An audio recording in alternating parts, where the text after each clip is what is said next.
दोस्तों, जैसे कि आप सभी जानते ही होंगे कि इंडिया में आईपीएस का जो पोस्ट है वो काफ़ी ज़्यादा पावरफुल और रिस्पेक्टेबल है।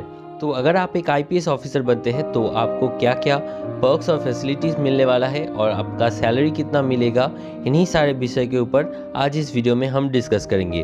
तो चलिए वीडियो को शुरू करते हैं। दोस्तों, अगर आप एक आईपीएस ऑफिसर बनते हैं तो आपको एक इम्प्रेसिव एकोमोडेशन दिया जाएगा, एक बड़ा सा बंगला और घर दिया जाएगा आपके रहने के लिए। घर के साथ साथ बागवान और रसोई भी दिया जाता है ज़रूरत पड़ने पर।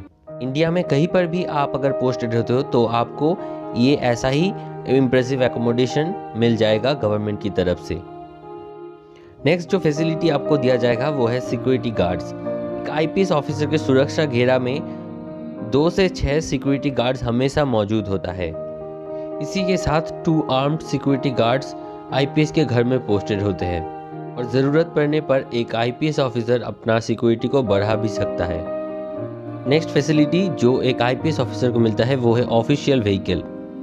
तो एक आईपीएस ऑफिसर को एक ऑफिशियल व्हीकल दी जाती है अपने ऑफिशियल्स कामों को करने के लिए, और व्हीकल के साथ 2 कांस्टेबल भी दी जाती है, एक ड्राइवर के रूप में और एक सिक्योरिटी गार्ड। चलिए अब हम देख लेते हैं कि एक आईपीएस ऑफिसर का सैलरी कितना होता है। एक आईपीएस ऑफिसर का पहला पोस्टिंग जो होता है वो as a deputy superintendent of police.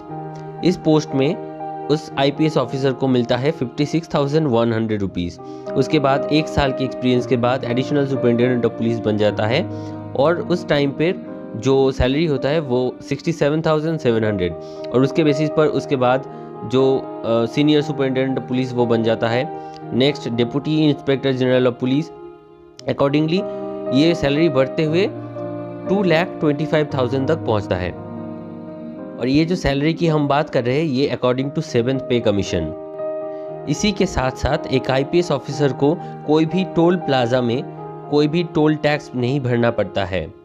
Toll way completely free होता है एक आईपीएस ऑफिसर के लिए। हालांकि ये फैसिलिटी एक आईएएस ऑफिसर को भी नहीं मिलता है।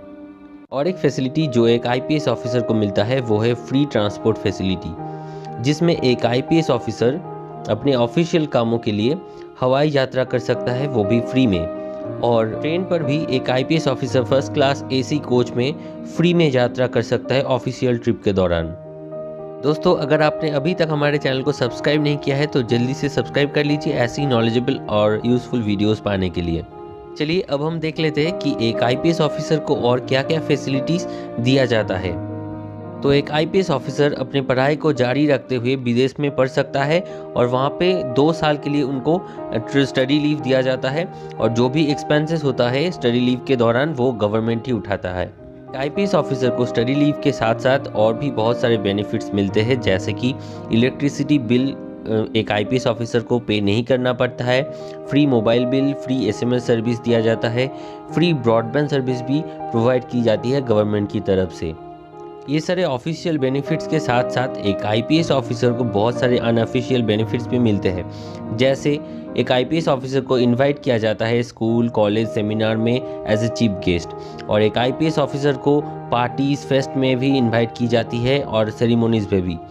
और जिस भी ज़िला में एक आईपीएस ऑफिसर पोस्टेड होते हैं वहाँ पे अगर कोई भी नेशनल लेवल का क्रिकेट मैच होता है तो वहाँ पे एक आईपीएस ऑफिसर को वीआईपी पासेस दी जाती है मैच देखने के लिए। दोस्तों, एक आईपीएस ऑफिसर को जो भी बेनिफिट्स दिया जाता है वो किसी आईएएस ऑफिसर से कम नहीं होता है, और ये जो पोस्ट है ये भी काफ़ी रेस्पेक्टेबल होता है। नेक्स्ट जो फैसिलिटी एक आईपीएस ऑफिसर को मिलता है वो है हेल्थ बेनिफिट, जिसमें एक आईपीएस ऑफिसर फ्री में अपना ट्रीटमेंट करा सकता है। हालांकि एक आईपीएस ऑफिसर को पेंशन नहीं मिलता है, लेकिन एक कालीन प्रोविडेंट फंड का 80 लाख से लेके 1 करोड़ रुपए तक मिल जाता है रिटायरमेंट के टाइम पर। दोस्तों, आज हम लोगों ने डिस्कस किया एक आईपीएस ऑफिसर के पावर्स और फैसिलिटीज़ के बारे में। तो अगर आपको ये वीडियो अच्छा लगा है तो सब्सक्राइब कर देना चैनल को, साथ में बेल आइकन को भी दबा देना लेटेस्ट वीडियो की नोटिफिकेशन पाने के लिए। और be happy and make someone happy and have a great day. Thanks for watching.